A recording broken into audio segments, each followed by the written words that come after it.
Hello and welcome back to the justice channel. तो भैया आज तो कंटेंट और कंटेंट की बारिश हो रही थी। तो भैया सबसे पहले बात करते हैं शिल्पा माधे और करणवीर मेहरा की। जिस हिसाब से जो दोगलापंती शिल्पा जी हर बार दिखाती है, हर बार वो अपना गेम खेल जाती है, फिर रोना शुरू कर देती है, इमोशनल कार्ड खेलती है, माथे वाला कार्ड खेलती है कि उसने गलत किया ही नहीं। और सबसे बड़ी चीज़ वो ये बोल रही थी कि मैंने इग्नोर किया, वहाँ पे करणवीर मेहरा ने सपोर्ट लिया ही नहीं था। जी हाँ, वो सिर्फ वहाँ पे एक्टिंग कर रहा था। अगर इस हिसाब से शिल्पा जी ये अपना मन पसंदीदा रोल नहीं बनाती ईशा को जिताने के लिए, उनके ग्रुप को खुश करने के लिए, तो करणवीर मेहरा आसानी से जीत जाता अगर एंड तक रहता। जिस हिसाब से अविनाश की हालत हो रखी थी, मेडिकल की ज़रूरत पड़ रही थी, जहाँ पे करणवीर मेहरा इतना हैवी वेट उठाने के बावजूद 20 किलो एक्स्ट्रा छोड़ दो, उससे भी ज़्यादा था, वो बंदा फिट एंड फाइन है, जिम कर रहा है सुबह जाके, मतलब नॉर्मली चल रहा है। कि इसकी जगह कोई और होता लपेट लिया दिया जाता।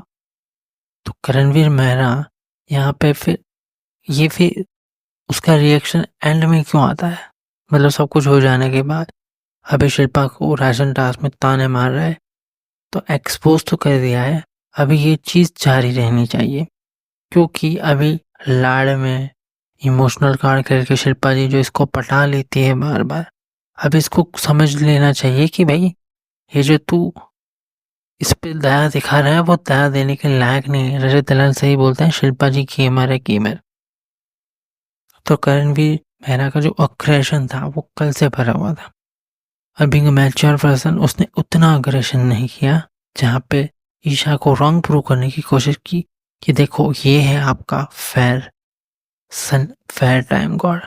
तो यही वाली चीज़ थी। आई नो कि करणवीर टाइम गॉड नहीं बनता, लेकिन ईडन बन जाती तो फेवरिज्म तो करण की पक्ष में ही जाता ना, सिंपल सी चीज़ है। तो यहाँ पे करणवीर मेहरा शिल्पा जी को मतलब ये फन वे में लेता है, लेकिन यही चीज़ इंटेंस चाहिए हमें। अगर इंटेंस नहीं है तो कोई फ़ायदा नहीं है। अगर फन में तुम कर रहे हो तो फिर ऑडियंस क्या समझे तुमको, मतलब वो तुम्हारे इमोशन नकली थे। तो करणवीर मेहरा को यहाँ पे खुद के लिए स्टैंड लेना बहुत ज़रूरी है। ये फन वे में तो बिल्कुल भी अच्छा नहीं लग रहा।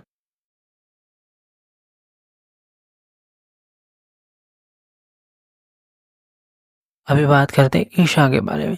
देखो भाई, ईशा टाइम गॉड तो बन गई है, लेकिन अभी उसका गेम जो है वो एक्सपोज इसीलिए हो चुका है क्योंकि ईशा वो सारी अनफेयर चीज़ें करना चाहती हैं जिससे घर में बवाल हो।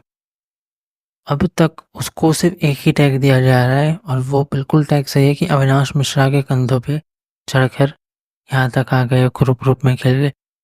ईशा के खुद के मुद्दे तो है ही नहीं अभी तक, उतने देखा जाए तो ये सब ग्रुप में खेलते। अविनाश का तो है, अविनाश को खुद से पहले से ही गेम में था, चाहे उसको नेगेटिव में लिया जाए या पॉजिटिव में, वो कंटेंट दे रहा था। लेकिन जैसे एलिश का था ना, ईशा का थोड़ा तो था, लेकिन ईशा का एक इंडिविजुअल मुद्दा जो होता है ना कि इसके साथ, तो वो वाली चीज़ है ही नहीं। स्क्रीन प्रेजेंस के मामले वो अलग बात है, बिग बॉस बाहर से दिखा देते हैं चीज़ें, चुगली वाली चीज़ें। अभी टाइम कोड बनने के बाद ईशा का मेन स्कोप यही है कि वो गंद मचाए घर में, हर वो चीज़ करे जिसकी वजह से उसका स्क्रीन टाइमिंग इंडिविजुअल मुद्दों में, अपनी चीज़ों में, अपने पर्सनालिटी में वो चीज़ दिखे बाहर। तो अभी ये जब उसकी माँ बोल के आई थी ना कि भाई तू तो संचालक है, तो उसको डिस्क्वालीफाई कर सकती है, तब से अभी वो सारी चीज़ें वही करेगी जो गलत होगी, जानबूझ के करेगी, मतलब सिंपल सी चीज़, गंद मचाएगी। जैसे अविनाश मिश्रा ने पहले वाले में मचाई थी, वो वाली चीज़ यहाँ ईशा ट्राई करने की कोशिश कर रही है। अभी राशन टास्क में बात करते हैं, दिग्विजय और अविनाश की जो फाइट हो रही थी, उसमें दिग्विजय ने आज अविनाश मिश्रा को तो धोया है, नो डाउट, बहुत ही बढ़िया धोया है कि भाई आँख सूज रखी है तेरी, चल नहीं पा रहा है और मारने की बात कर रहा है। तो ये वाली जो फाइट थी, वहाँ पे ईशा भी बीच में कूद पड़ी थी। इनडायरेक्टली ईशा जानबूझ के करणवीर मेहरा को, दिग्विजय को, वो जानबूझ के पोक कर रही थी ताकि वो चीज़ें इससे ज़्यादा बढ़े। और जो मेन मुद्दा था वो हट जाए। सिंपल सी चीज़ है कि यहाँ पे रजत ने बीच में रोक दिया कि भैया पहले राशन कर लेते, उसके बाद चीज़ें करते। तो यहाँ पे वो चीज़ स्टॉप हो गई। लेकिन उसके बाद अविनाश मिश्रा और दिग्विजय के बीच में बहस हुई, फाइट हुई, और वहाँ पे एक बहुत ही घटिया चीज़ अविनाश ने बोली, वो बिल्कुल गलत है, इसके लिए इसको कॉल आउट करना चाहिए, ठीक है। तो चलो लड़कों में चलता है, लेकिन वो ग्रुप को लेके भी यही चीज़ बोली, तो ये बहुत ही घटिया चीज़ है। राशन टास्क में जितनी मर्जी चाहे ईशा अनफेयर कर सकती थी, और वो करेगी। अभी तो शुरुआत, अभी आगे आगे तो देखो। और यहीं पे देखो यार, यहाँ पे अविनाश और ईशा का बॉन्ड शुरू से लेके अब तक था, लेकिन अभी जब पावर आती है ना, तो इंसान का दिमाग घूम जाता है। तो यही चीज़ अभी अविनाश और ईशा के बीच में है कि भाई वो सारी चीज़ें तो वो कर चुका है। राशन वाला ड्रामा जो पहले हुआ था, अभी यहाँ पे वो स्टूपिड दिख रही है, उसने सामने से ही बोल दिया, ठीक है। और ईशा यहाँ पे खुद का गेम भी देख ही रही है, इंडिविजुअल पर्सनालिटी, क्योंकि उसको बार बार उसको भी पता ही नहीं कि उसको लोग यही कि अविनाश के कंधों पर चढ़ के आई हुई है। तो यही चीज़ है भाई।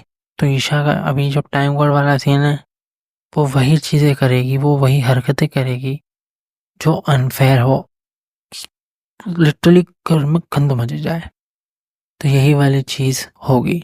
और आज दिग्विजय ने बहुत ही अच्छी तरीके से अविनाश मिश्रा को जो धोया है, हर बात पे उसकी एक्टिंग करना, उसकी उन चीज़ों पे बोलना, बाहर वाली चीज़ों पे, तो वो गलत है। तो ये जो मॉक कर रहे थे ना, मुझे लगता है दिग्विजय को ना और खुल के आना चाहिए। ये पता नहीं किस हिसाब से, लेकिन जो स्प्लिट्सविला में देखा था वो वाला नहीं है ये। वो तो ये तो हाँ थोड़ा सा सहम गया है, तब सा गया है, या फिर वो बिग बॉस की बिजनेस के चक्कर में वो थोड़ा सा हिल-डुल गया है। तो इसको खुल के आना चाहिए, तभी आगे तो बहुत ज़्यादा गंद मचने वाली है। तो या टू सब्सक्राइब माय चैनल। आज के लिए इतना ही। कल मिलते हैं नए एपिसोड के साथ। भाई साहब, कल तो भैया Friday. To subscribe my channel for latest update.